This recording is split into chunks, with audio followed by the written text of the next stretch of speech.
তারাবি না পড়লে রোজা হবে কিনা। আমাদের দেশে অনেকে মনে করেন তারাবি না পড়লে রোজা হবে না। আসলে তারাবির সাথে রোজার কোনো সম্পর্ক নাই। দুইটা সম্পূর্ণ স্বতন্ত্র এবং পৃথক ইবাদত। রোজা এবং সিয়াম একটা ইবাদত, তারাবি আরেকটা ইবাদত। যদি কেউ কোনো কারণে তারাবি পড়তে না পারে, তারপরও তাকে ওই দিনের রোজা রাখতে হবে।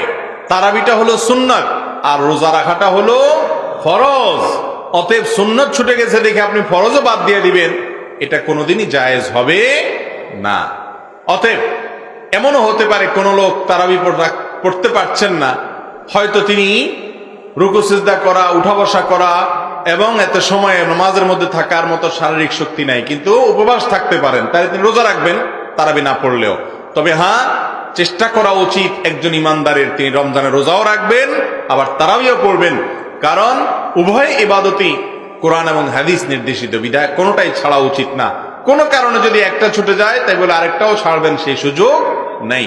অনেকে রোজা রাখে না এই অজুহাতে যে কালকে তারাবি পড়তে পারেন, আজকে রোজা রাখবো না। এটা ভুল, মূর্খতা। এক ভুল করছেন এজন্য আরেকটা করতে পারেন না। অতএব রোজা অবশ্যই রাখতে হবে।